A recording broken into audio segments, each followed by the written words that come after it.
Here again with this ukulele, one thing that I would like to do in the near future is purchase a real ukulele pick. This one and this ukulele, they're very cheap. I think it's more like a starter kit. And I was looking to see if there were better picks.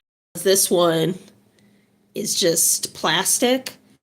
And what I found out actually is that a ukulele pick is has like a soft texture to it, kind of like felt, maybe. It could be like that. But anyway, there's this guy that comes on here named Joe, and he's been teaching me how to play ukulele in this format. And so I think that's excellent. I think that's a good use of time for a YouTube channel. So until he gets on, I'll start with this ukulele guy. Gonna back it up a little bit. All right. So. Chord. And then twice on the C chord.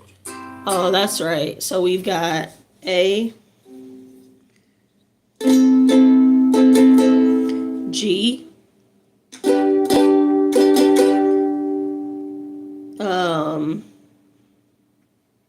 and then C twice. So all together.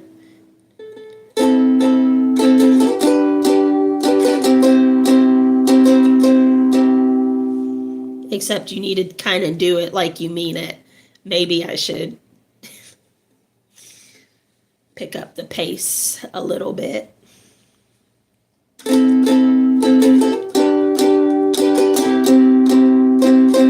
Oh. That's right. Yesterday I remembered you want to go slow. I don't know how many people on here. Thanks, Cooley, Real Bird. I don't know how many people on here play an instrument, but I do not, in fact, play the ukulele. I am a social worker who picked the ukulele up because when it was summertime, I thought my life was too serious and I needed something that was a little more lighthearted. So I bought a ukulele. Never played it. I picked it up about a month ago, and then as life would have it, life started lifing and I stopped playing it. I played the ukulele I was learning it for like 2 weeks, and then XYZ, and then I put it down. And it occurred to me last week, now 5 days ago, that it's important to push through these things. And so for me, that means a ukulele. But for you and for anybody going through anything that might be tough for them, you need to figure out what the thing is that will push you through, that's not like so stressful. You know what I mean? Like, yeah, you got to go to work, but for many people, work is dreadful, but for me, I deal a lot with people's trauma, which it may sound kind of weird, but it puts things into perspective for me, because you're dealing with a death of a loved one, or you lost your job, or you lost your housing or something like that. In the particular field that I'm in, I work with kids with mental health issues, and not just any mental health issues, severe emotional disorders. So it puts things in perspective, and you gotta kind of bring out the lightheartedness as it'll come to you. And everybody has something that's lighthearted about them that they gave up maybe at some point because it wasn't adult enough, or it wasn't, I don't know. What do you guys do that's lighthearted? I won't hold you. Sometimes if the mood is right and there's and there's nobody on the playground, I will swing. I like to swing. That's rare. I don't know. The last time I swung on a swing was about a year and a half ago. I was babysitting my friend's kids, and I took the opportunity to take us to the park and swing on the swings. So my point is, everybody has some lighthearted thing, and then most of us feel like we're too big and grown to indulge. I'm sucking on some candy right now. I don't typically do that.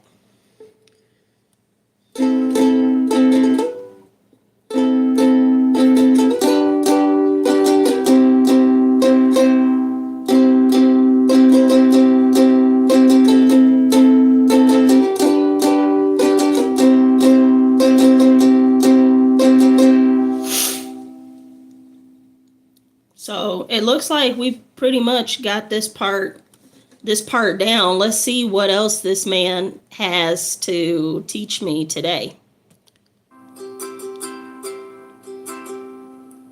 One last time.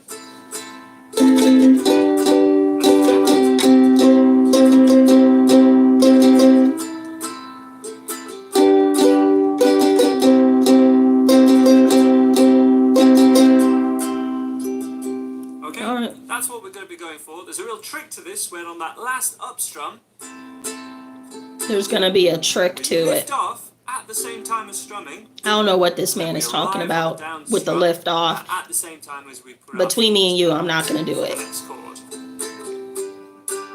With these fast strumming patterns, that is my number one tip.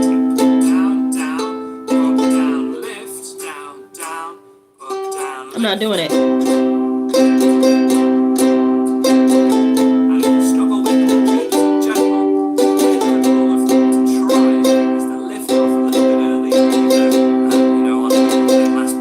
Did you know there's no real rules to life? Like, I'll learn this how I want to. Down, your fingers are down on the next chord that you're changing to on beat 1.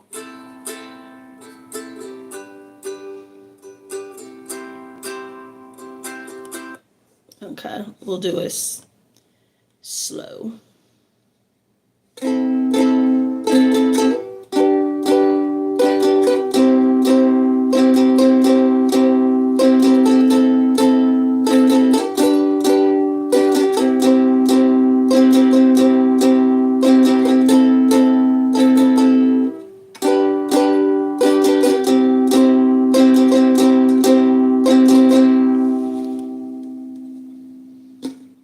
Right?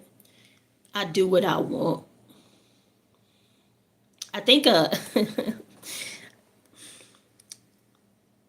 so historically, I'm the type of person that does whatever I want to be doing, and there's consequences with that in life, right? Like, some people feel like I'm gonna do whatever I want to do, and they end up hurting people around them or hurting themselves. But and I've definitely been that type of person to like hurt the people around me and hurt myself because I want to do what I want to do. But 5 years ago, I gave my life to Christ. And so what I want to do is live within his will And I think a point of contention initially was, I'm not going to have any fun. And so it was a bit of a learning curve, but now, I lead with kindness, and which there's a benefit. There's a benefit in life to leading with kindness, even if I don't get something out of it. And for the most part, I'm sober, so I can think with a clear mind and have present conversations with people, which also has been pretty beneficial for me as well. But I'm saying all this to say, in my core, I still do what I want to do. So this man is trying to teach me to like lift up. I don't even know what he's talking about, and I'm not going to be bothered. I think it sounds fine the way that it is.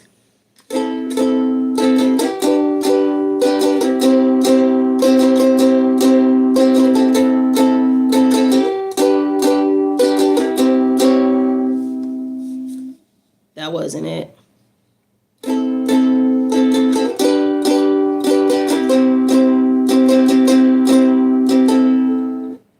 All right.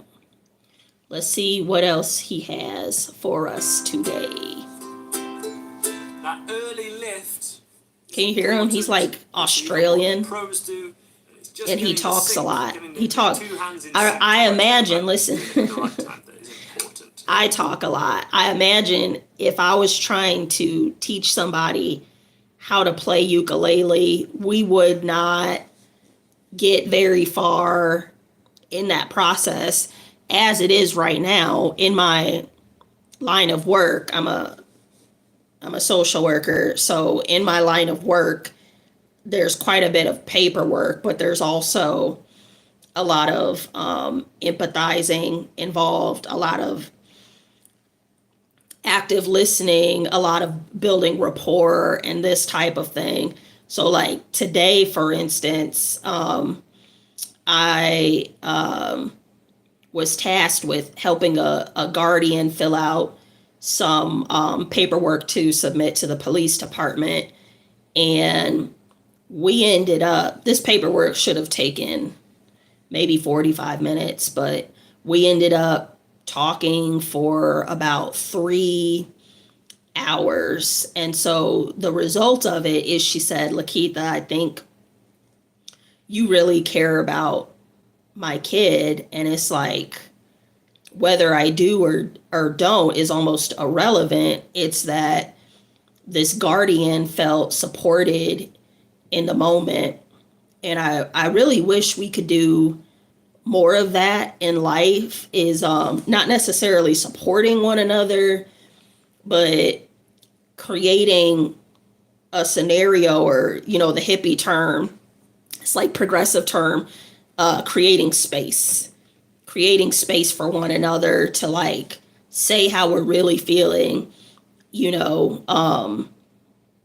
There's this concept of internet gurus who have wisdom that they share, whether or not, like, I'm a social worker, so I could tell you a few things and it's legitimate. Like, I have the credentials to back it up, but there's a lot of people, the internet gurus, that can't back up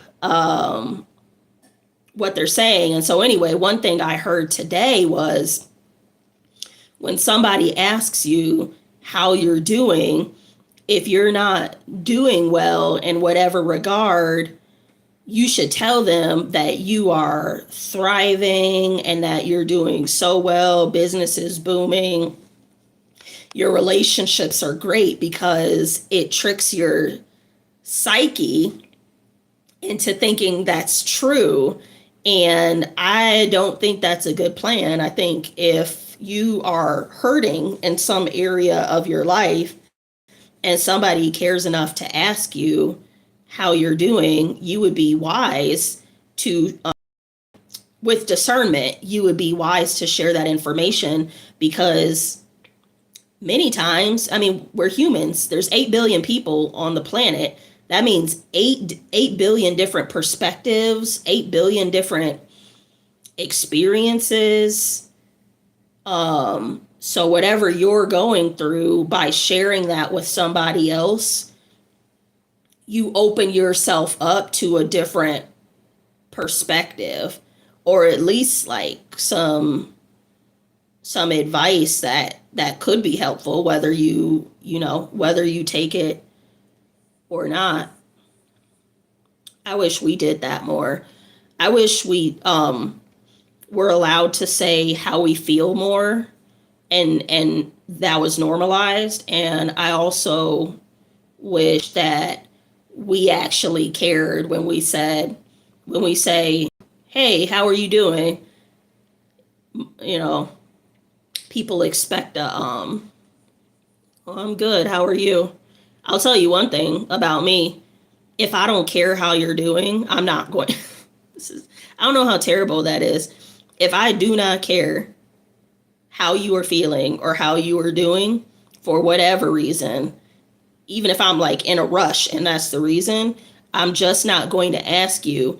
One thing I teach kids in elementary school is, when you take the time to ask somebody how they're doing, stand there. Don't just walk past, hey, how you doing? Stand, how you doing? How's your day? Da da da da. And then stand there and wait for their answer. It's a ministry of presence. Normalize that. Hashtag normalize that. That is the strumming pattern for the verses. As an example,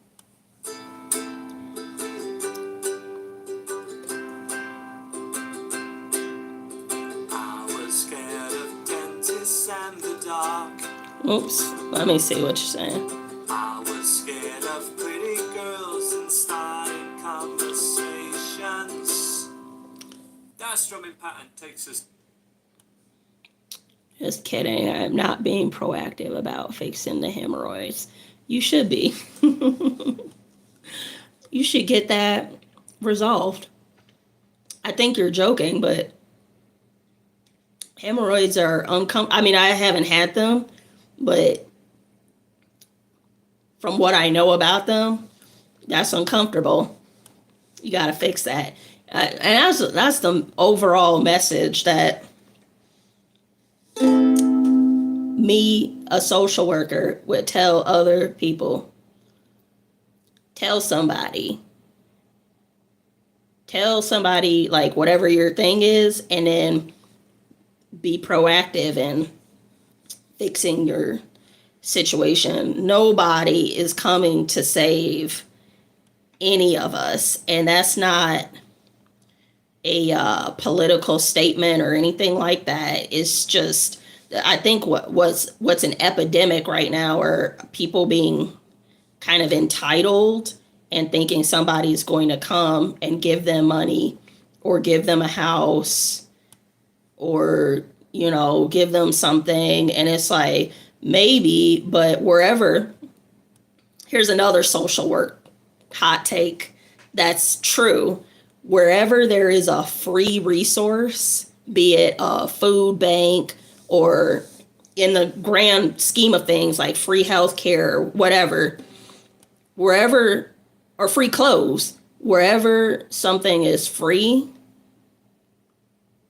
there's going to be a long line for it. So you'll have to wait. And the things that you have to pay for, the line is shorter. You just have to work for it.